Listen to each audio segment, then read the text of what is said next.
ఆకాశవాణి సేవా పర్వ్లో భాగంగా revolutionary steps for inclusive development సమ్మిళిత అభివృద్ధికి విప్లవాత్మక కార్యక్రమాలు అన్న అంశంపై ప్రత్యేక ముఖాముఖిని వింటారు. అతిథి ప్రొఫెసర్ కె మధుబాబు గారు, ఆచార్య నాగార్జున విశ్వవిద్యాలయ ఆర్థిక శాస్త్ర విభాగాధిపతి. పరిచయకర్త రావుల సాయి గిరీష్.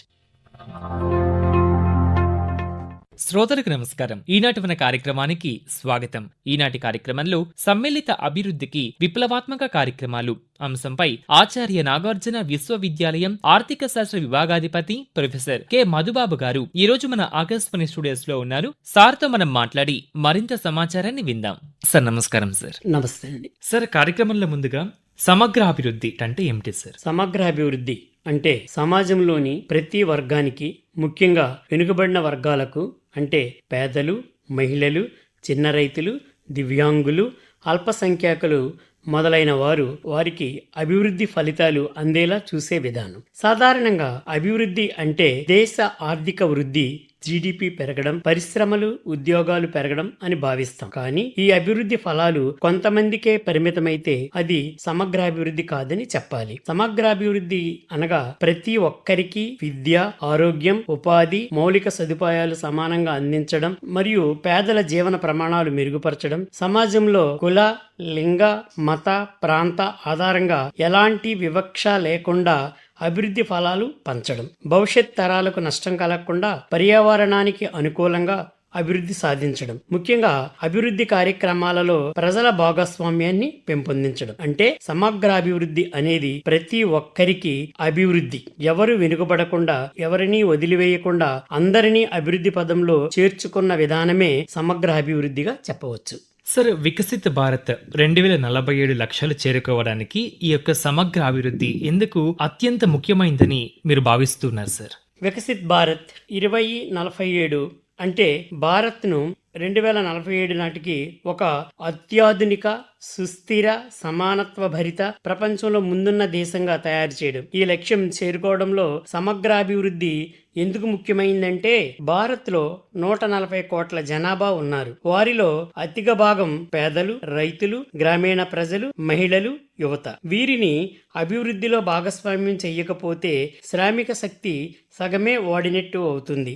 అందరి ప్రతిభ, శ్రమ, సృజనాత్మకత ఉపయోగిస్తేనే దేశం పూర్తిగా వికసిస్తుంది. సమానత్వం లేకపోతే అభివృద్ధి కొందరికి మాత్రమే పరిమితమైతే సామాజిక ఆర్థిక అసమానతలు పెరుగుతాయి. ఇవి సమాజంలో సంతృప్తి, అస్థిరతను తెచ్చి అభివృద్ధి పదాన్ని ఆపేస్తాయి. పేదల ఆదాయం పెరిగితేనే వారు ఎక్కువ ఖర్చు చేస్తారు, మార్కెట్ డిమాండ్ పెరుగుతుంది, పరిశ్రమలు, సేవలు వృద్ధి చెందుతాయి. కాబట్టి సమగ్రాభివృద్ధి ఆర్థిక వ్యవస్థను బలపరుస్తుంది. ముఖ్యంగా భారత్ ప్రజాస్వామ్య దేశం. ప్రతి పౌరుడికి అభివృద్ధి ప్రయోజనాలు అందితేనే ప్రజాస్వామ్యంపై విశ్వాసం పెరుగుతుంది. లేకపోతే ప్రజాస్వామ్యం బలహీనమై అభివృద్ధి దిశ తప్పిపోతుంది. ముఖ్యంగా పర్యావరణ పరిరక్షణ, పునరుత్పత్తి శక్తులు, గ్రామీణాభివృద్ధి, సామాజిక భద్రతా పథకాలు ఇవి సమగ్రాభివృద్ధిలో భాగం. ఇవి లేకుండా 2047 నాటికి సుస్థిర వికసిత్ భారత్ సాధ్యం కాదు. సమగ్ర అభివృద్ధి లేకుండా వికసిత భారత్ అసంపూర్ణం. అంటే ప్రతి పౌరుడు భాగస్వామ్యం అయినప్పుడే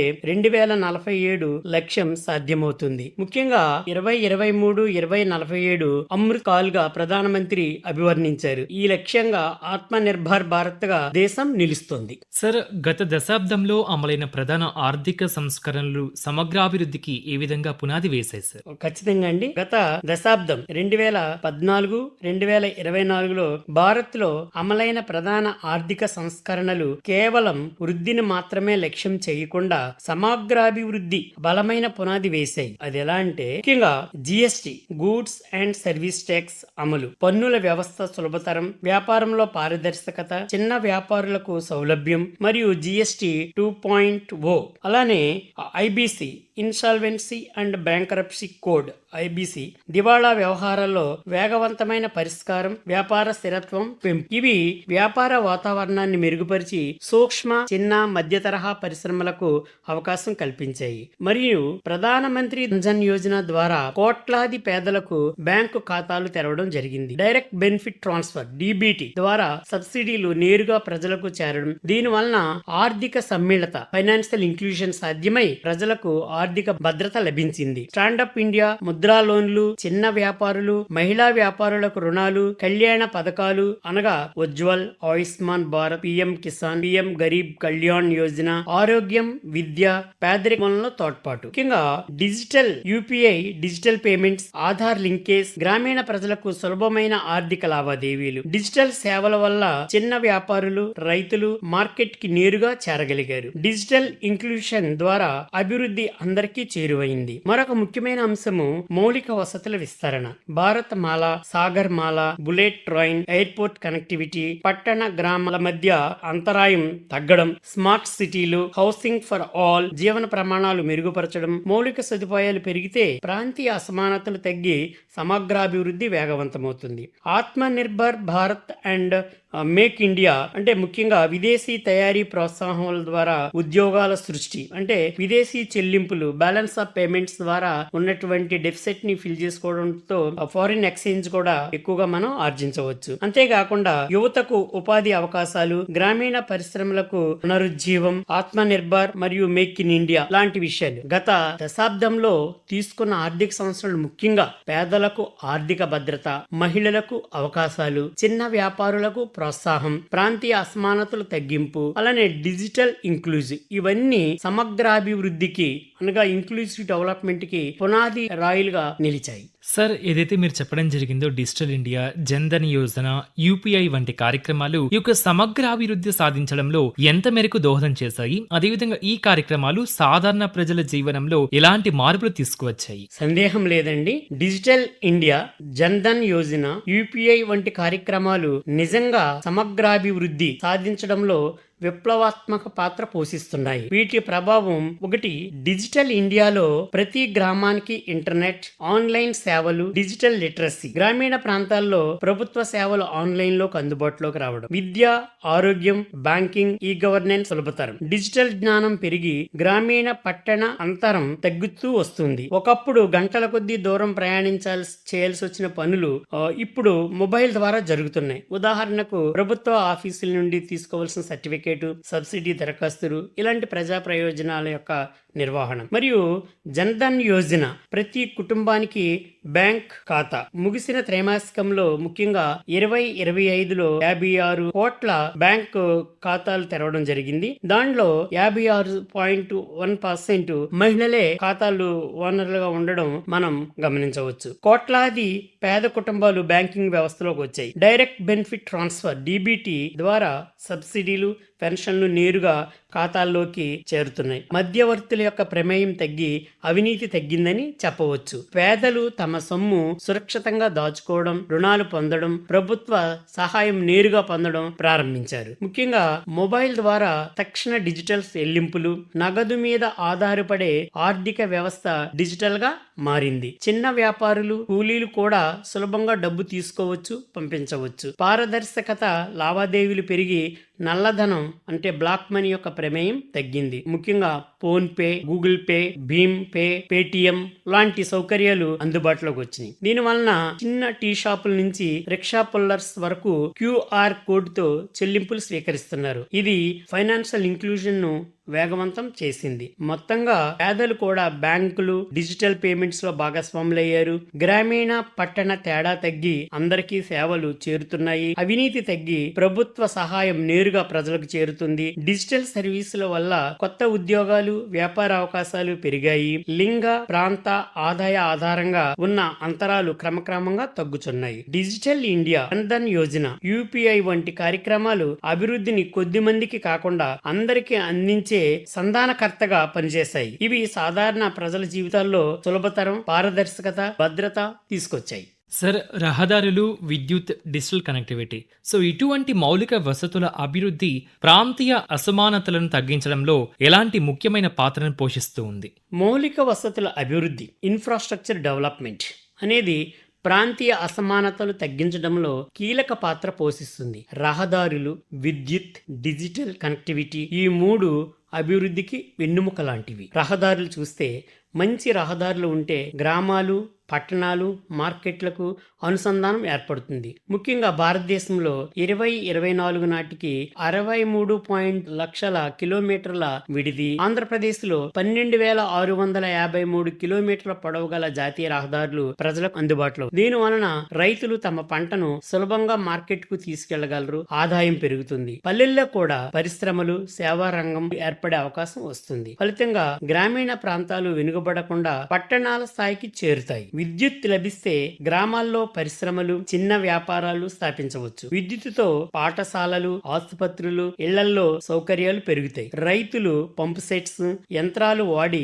ఉత్పత్తిని, ఉత్పాదకతను పెంచగలరు. కేవలం పట్టణాలకే పరిమితమైనటువంటి అవకాశాలు గ్రామాల్లో కూడా పెరిగి ఆదాయం, ఉద్యోగ అసమానతలు తగ్గుతాయి. డిజిటల్ కనెక్టివిటీలో ఇంటర్నెట్, మొబైల్ నెట్వర్క్ ఉంటే గ్రామీణ యువతకు కూడా ఆన్లైన్ విద్య, ఉద్యోగాలు, డిజిటల్ బ్యాంకింగ్ పొందగలరు. గ్రామీణ వ్యాపారులు ఈ కామర్స్ ద్వారా ఉత్పత్తులను దేశం మొత్తం, ప్రపంచం వరకు అమ్మగలుగుతున్నారు. ప్రభుత్వ పథకాలు నేరుగా ప్రజలకు చేరతాయి. డిబిటి, యూపీఐ వంటి వాటి ద్వారా పట్టణ, గ్రామీణ తేడాలు తగ్గి అభివృద్ధి సమానంగా విస్తరిస్తుంది. ప్రాంతీయ అసమానతలు తగ్గుతాయి. ముఖ్యంగా గ్రామాలు, పట్టణాల మధ్య తేడా తగ్గుతుంది. ఉద్యోగ అవకాశాలు పెరుగుతాయి. మైగ్రేషన్ తగ్గుతుంది. సమాన అవకాశాలు అందుతాయి. విద్య, ఆరోగ్యం, వ్యాపారంలో అందరూ భాగస్వాములు అవుతారు. సమగ్రాభివృద్ధి ఎవరూ వెనుకబడకుండా దేశమంతా ముందుకు కదులుతుంది. ఈ మూడు కలిసే ప్రాంతీయ అసమానతలు తగ్గించి వికసిత్ భారత్ 2047 లక్ష్యానికి బలమైన పునాది వేస్తాయని నమ్మవచ్చు. సార్, స్కిల్ డెవలప్మెంట్, ఉద్యోగ అవకాశాలు మరియు స్వయం ఉపాధి ఇవన్నీ కూడా సమగ్రాభివృద్ధికి ఎంత అవసరం? సమగ్రాభివృద్ధి, ఇంక్లూజివ్ డెవలప్మెంట్ అంటే ప్రతి ఒక్కరికి అవకాశాలు, ఆదాయం మరియు గౌరవప్రదమైన జీవితం అందించడం. ఈ లక్ష్యం చేరుకోవడంలో స్కిల్ డెవలప్మెంట్, ఉద్యోగ అవకాశాలు, స్వయం ఉపాధి చాలా కీలకమైన పాత్రనే పోషిస్తాయి. ముఖ్యంగా స్కిల్ డెవలప్మెంట్. భారత్ లో యువత జనాభా, డెమోగ్రఫిక్ డివిడెండ్ అంటారండి, చాలా ఎక్కువ. కానీ స్కిల్స్ లేకపోతే వారు నిరుద్యోగులుగానే మిగిలిపోతారు. నైపుణ్యాలు పెరిగితే యువతకు మెరుగైన ఉద్యోగాలు, వేతనాలు వస్తాయి. ఆధునిక పరిశ్రమలు, ముఖ్యంగా ఏఐ, డిజిటల్, గ్రీన్ ఎనర్జీకి కావలసిన నైపుణ్యాలు నేర్పితే భారత్ ప్రపంచ మార్కెట్తో పోటీ పడగలదు. పేద, గ్రామీణ, వెనుకబడిన వర్గాల యువత కూడా అవకాశాలు పొందుతారు. సమానత్వం పెరుగుతుంది. ముఖ్యంగా ఉద్యోగ అవకాశాలు. ప్రైవేట్ రంగాల్లో ఉద్యోగాలు పెరగాలి. అభివృద్ధి ఫలితాలు అందరికీ చేరతాయి. ఉద్యోగం లభిస్తే వ్యక్తి కుటుంబానికి భద్రత, పిల్లలకు విద్య, ఆరోగ్యం అందించగలడు. మహిళలకు ఉద్యోగాలు లభిస్తే ఆర్థిక స్వావలంబనతో పాటుగా సామాజికంగా శక్తివంతంగా తయారవుతారు. నిరుద్యోగం తగ్గి, అసమానతలు తగ్గి సమాజంలో స్థిరత్వం పెరుగుతుంది. అందరికీ ప్రభుత్వ, ప్రైవేట్ ఉద్యోగం ఇవ్వడం సాధ్యం కాదు కాబట్టి ముద్రా లోన్లు, స్టార్టప్ ఇండియా, స్టాండప్ ఇండియా వంటి పథకాల ద్వారా యువత స్వయం ఉపాధి పొందగలరు. చిన్న వ్యాపారులు, స్టార్టప్లు పెరిగితే ఇతరులకు కూడా ఉద్యోగాలు సృష్టించబడతాయి. పేదలు, మహిళలు, గ్రామీణ యువత కూడా ఆర్థికంగా ఎదుగుతారు. ప్రాంతీయ అసమానతలు తగ్గుతాయి. ముఖ్యంగా స్కిల్ డెవలప్మెంట్ యువతకు నైపుణ్యం, ఉద్యోగ అవకాశాలు, స్థిరమైన జీవనోపాధి, స్వయం ఉపాధి, స్వావలంబన మరియు కొత్త అవకాశాల సృష్టి. ఈ మూడు కలిసి సమాజంలో ప్రతి ఒక్కరిని అభివృద్ధిలో భాగస్వామ్యం చేస్తాయి. కాబట్టి ఇవి సమగ్రాభివృద్ధి యొక్క మూల స్తంభాలుగా చెప్పాలి. సార్, మరి మహిళలు, మైనారిటీలు, దివ్యాంగులు ఇటువంటి వర్గాల సామాజిక అభ్యున్నతి కోసం కేంద్ర ప్రభుత్వం తీసుకొచ్చిన వివిధ పథకాలు ఏవైతే ఉన్నాయో అవి సమగ్రాభివృద్ధికి ఏ విధంగా దోహదం చేస్తూ ఉన్నాయి? సమాజంలో ప్రతి వర్గం అభివృద్ధిలో భాగస్వామ్యం కావడం అంటే అందులో ముఖ్యంగా మహిళలు, మైనారిటీలు, దివ్యాంగులు వంటి వర్గాల అభివృద్ధి అత్యవసరం. ఇందుకోసం కేంద్ర ప్రభుత్వం ఎన్నో సామాజిక అభ్యున్నత పథకాలు ప్రారంభించింది. ఇవి ఎలా దోహదం చేశాయంటే మహిళల అభ్యున్నతికి పథకాలు ముఖ్యంగా బేటీ బచావో, బేటీ పడావో, అమ్మాయిల విద్యను ప్రోత్సాహం, ఉజ్వల యోజన, ఉచిత గ్యాస్ కనెక్షన్, మహిళల ఆరోగ్యం, గౌరవం, మహిళా ఈ హట్, స్టాండప్ ఇండియా, మహిళా వ్యాపారులకు రుణాలు, మార్కెట్ యాక్సెస్, మాతృవందనం యోజన అంటే గర్భిణీ స్త్రీలకు ఆర్థిక సహాయం, మహిళల విద్య, ఆరోగ్యం, ఉపాధి, వ్యాపారాల్లో ముందుకు రావడంలో సమాజంలో సమానత్వం పెరిగింది. ముఖ్యంగా మైనారిటీ అభ్యున్నతికి కూడా కొన్ని ప్రత్యేకమైనటువంటి పథకాలు. దానిలో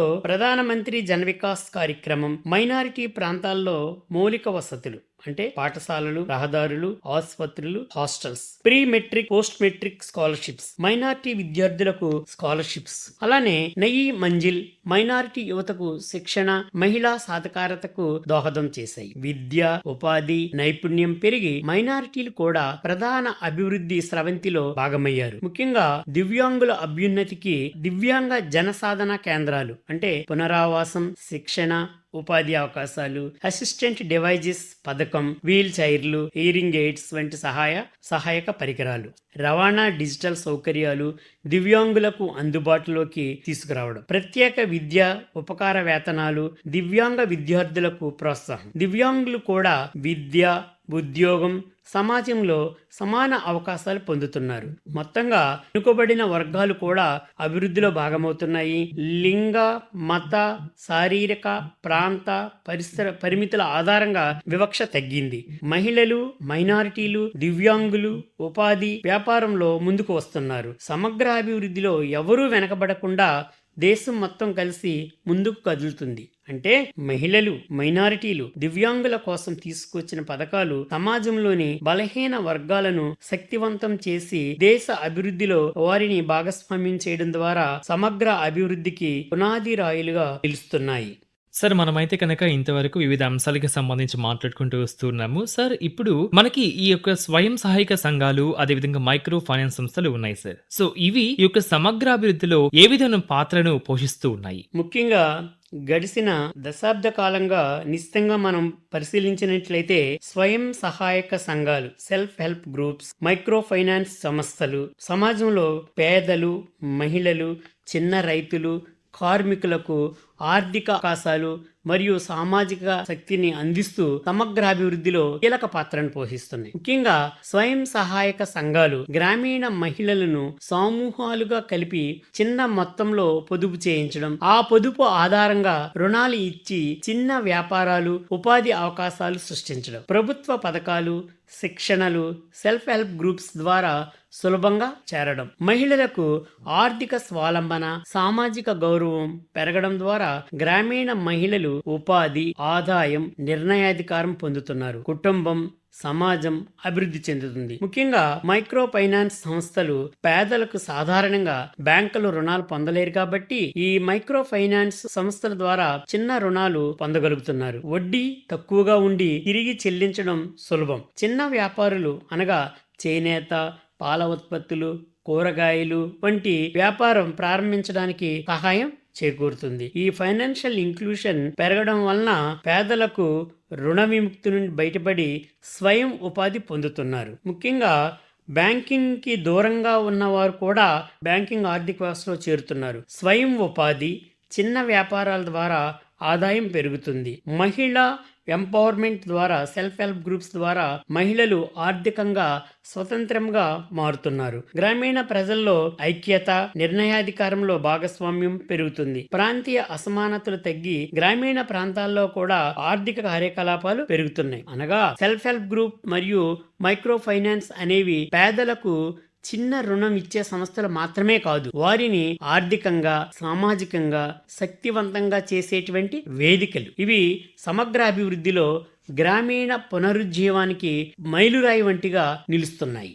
సార్, ఆర్థిక వృద్ధి, పర్యావరణ స్థిరత్వం ఈ రెండింటిని సమన్వయం చేయడానికి కేంద్ర ప్రభుత్వం ఎలాంటి కార్యాచరణతో ముందుకు వెళుతూ ఉంది? ముఖ్యంగా 2014 నుంచి 2024 మధ్య కేంద్ర రాష్ట్ర ప్రభుత్వాలు, ముఖ్యంగా కేంద్ర ప్రభుత్వం తీసుకుంటున్నటువంటి ఆర్థిక సంస్కరణలు గాని, విధాన నిర్ణయాలు గాని నిశితంగా పరిశీలించినప్పుడు ఇది ఖచ్చితంగా ఇంక్లూసివ్ డెవలప్మెంట్ పాత్ లో నడుస్తుందని చెప్పడంలో ఏ విధమైనటువంటి సందేహం లేదు. ఇప్పటి వరకు మనం వివరించినటువంటి మహిళలు, పేదలు, చిన్న రైతులు వారి యొక్క అభివృద్ధే ప్రధానంగా కాకుండా ముఖ్యంగా ఈ పర్యావరణ పరిరక్షణకు పెద్ద పీట వేయడం కూడా మనం చూస్తున్నాం. అంటే ఆర్థిక వృద్ధి, ఎకనామిక్ గ్రోత్, పర్యావరణ స్థిరత్వం, ఎన్విరాన్మెంటల్ సస్టైనబిలిటీ రెండింటిని సమన్వయం చేయడం సమగ్రాభివృద్ధిలో కీలకం. ఇందుకోసం కేంద్ర ప్రభుత్వం పలు కార్యాచరణ పథకాలు అమలు చేస్తుంది. ముఖ్యంగా రెన్యూవబుల్ ఎనర్జీ, పునరుత్పాదక శక్తికి ప్రోత్సాహం.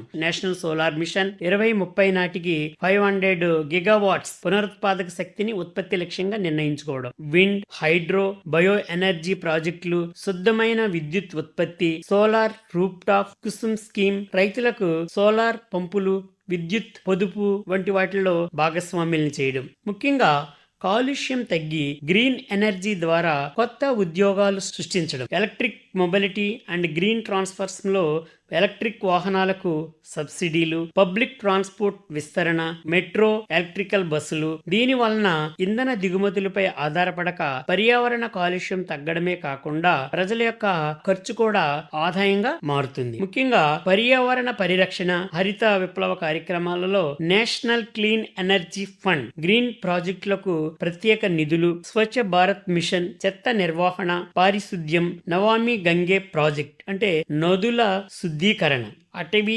విస్తరణ, సహజ వనరులు సంరక్షణ, ఆరోగ్యవంతమైనటువంటి వాతావరణాన్ని కల్పించడం. ముఖ్యంగా పారిస్ ఒప్పంద లక్ష్యాలు, కార్బన్ ఉత్పత్తుల తగ్గింపు, జీరో కార్బన్ ఎమిషన్ లక్ష్యం 2070 నాటికి సాధిస్తున్నట్టుగా ప్రధానమంత్రి ప్రకటించడం జరిగింది. ఇంటర్నేషనల్ సోలార్ అలయన్స్ ISA పునరుత్పాదక శక్తిలో గ్లోబల్ లీడర్ గా భారత్ ప్రపంచంలో గ్రీన్ ఎకానమీ వైపు దారి చూపుతున్న దేశాలలో ఒకటిగా నిలుస్తుంది. సుస్థిర వ్యవసాయానికి సంబంధించి organic farming, micro irrigation fund, నీటిని పొదుపు చేసే సాంకేతికత, పిఎం కిసాన్ ఎనర్జీ పథకాలు, రైతులకు సోలార్ ఆధారిత సదుపాయాలు, అలానే రైతుల యొక్క ఆదాయంపై ప్రభావం చూపుతూ ఆదాయం పెరుగుతూనే పర్యావరణానికి హాని తగ్గించే విధంగా చర్యలు తీసుకోవడం. ముఖ్యంగా కేంద్ర ప్రభుత్వం వృద్ధి మరియు గ్రీన్ గ్రోత్ సిద్ధాంతంతో ముందుకు వెళుతుంది. ఒకవైపు ఉద్యోగాలు, పరిశ్రమలు, మౌలిక వసతులు పెంచుతూనే మరొక వైపు పునరుత్పాదక శక్తి, ఎలక్ట్రిక్ మొబిలిటీ, అటవీ విస్తరణ, క్లైమేట్ యాక్షన్ ద్వారా పర్యావరణాన్ని కాపాడుతోంది. మొత్తానికి ఆర్థిక వృద్ధి మరియు పర్యావరణ స్థిరత్వం రెండు సమానమైతేనే నిజమైన సమగ్రాభివృద్ధి సాధ్యపడుతుంది. సార్, మరి మన యొక్క భారతదేశం యొక్క జనాభా 2047 నాటికి సమగ్రాభివృద్ధికి ఎలా దోహదం చేస్తుందని మీరు భావిస్తున్నారు సార్? ముఖ్యంగా భారతదేశం 2047 నాటికి వికసిత భారత్ లక్ష్యాన్ని చేరుకోవాలంటే మన జనాభా ఒక సవాలు మాత్రమే కాకుండా ఒక అవకాశం కూడా. సరైన విధానాలు, పెట్టుబడులు ఉంటే ఈ జనాభా సమగ్రాభివృద్ధికి కీలకంగా మారుతుంది. ముఖ్యంగా భారతదేశంలో 65% కంటే ఎక్కువ మంది యువ జనాభా ఉంది. దీనినే డెమోగ్రఫిక్ డివిడెండ్ గా మార్చుకోవాలి. అంటే 2047లో పనిచేయగల శక్తి, వర్కింగ్ ఏజ్ పాపులేషన్ అధికంగా ఉంటుందని అంచనా. ఇది ఉత్పాదకత, ఆవిష్కరణ, శ్రమశక్తి పెరగడానికి తోడ్పడుతుంది. ఉద్యోగాలు, పరిశ్రమలు, సేవా రంగానికి కావలసినటువంటి పెద్ద ఎత్తున మద్దతు లభిస్తుంది. ముఖ్యంగా నైపుణ్యాలు పెరిగితే యువత స్టార్టప్స్, MSMEs, హైటెక్ రంగాలలో ముందంజలో ఉంటారు. Skill India, PM Kaushal Vikas Yojana వంటి పథకాల వలన 2047 నాటికి ఒక సాంకేతిక నైపుణ్యం గల జనాభా ఏర్పడుతుంది. దీని వలన ఆర్థిక వృద్ధి పెరిగి సమాన అవకాశాలు కలుగుతాయి. ఎక్కువ జనాభా UPI, digital India, AI, green tech వంటి రంగాల్లో కొత్త మార్కెట్లు, కొత్త ఆవిష్కరణలు సృష్టిస్తుంది. భారత్ ప్రపంచానికే టెక్నాలజీ టాలెంట్ హబ్ అవుతుంది. ప్రపంచవ్యాప్తంగా ఉద్యోగాలు, పెట్టుబడులు ఆకర్షించి అతిపెద్ద ఆర్థిక శక్తిగా పెరుగుతుంది. 2047 నాటికి మహిళల లేబర్ ఫోర్స్ పార్టిసిపేషన్ పెరిగితే మైనారిటీ, దివ్యాంగులు, వెనుకబడిన వర్గాల విద్య, ఉపాధి, ఆరోగ్యంతో ముందుకు వస్తే జనాభా నిజమైన సమగ్రాభివృద్ధికి తోడ్పడుతుంది. ముఖ్యంగా సమానత్వం మరియు సామాజిక న్యాయం దిశగా అడుగులు వేస్తుంది. కన్జ్యూమర్ పవర్ అంటే కన్జంప్షన్ పవర్ పెరగడం వలన 2047 నాటికి భారత జనాభా ప్రపంచంలోనే అతిపెద్ద మార్కెట్ లా ఉంటుంది. మధ్య తరగతి పెరగడం వలన డిమాండ్, వినియోగం, పెట్టుబడులు పెరుగుతాయి. పరిశ్రమలకు, సేవా రంగానికి బలమైన ఆర్థిక మార్కెట్ గా భారత ఆర్థిక వ్యవస్థ నిలుస్తుంది. ముఖ్యంగా భారత జనాభా 2047 నాటికి సమగ్రాభివృద్ధికి దోహదం చేస్తుంది. ఉత్పాదక శక్తిగా యువత, నైపుణ్యాలు మరియు టెక్నాలజీతో ప్రపంచ స్థాయి అవకాశాలు, సమానత్వం, మహిళా సాధికారతతో సామాజిక సమగ్రత, పెద్ద వినియోగదారుల మార్కెట్లో ఆర్థిక వృద్ధికి దారితీస్తుంది. సార్, ఈ రోజు ఈనాటి మన ప్రత్యేక పరిచయ కార్యక్రమంలో మీరు పాల్గొని revolutionary steps for English development అన్న అంశానికి సంబంధించిన పూర్తి సమాచారం మన ఆకాశవాణి శ్రోతలకు మీరు ఇచ్చినందుకు మీకు మరోసారి ధన్యవాదాలు సార్. ధన్యవాదములు. Thank you sir. ఇంతవరకు సేవా పర్వ్లో భాగంగా revolutionary steps for inclusive development, సమ్మిళిత అభివృద్ధికి విప్లవాత్మక కార్యక్రమాలు అన్న అంశంపై ప్రత్యేక ముఖాముఖిని విన్నారు. అతిథి ప్రొఫెసర్ కె మధుబాబు గారు, ఆచార్య నాగార్జున విశ్వవిద్యాలయ ఆర్థిక శాస్త్ర విభాగాధిపతి. పరిచయకర్త రావుల సాయి గురీష్. ఈ కార్యక్రమం ప్రాంతీయ వార్తా విభాగం, ఆకాశవాణి విజయవాడ కేంద్ర సమర్పణ.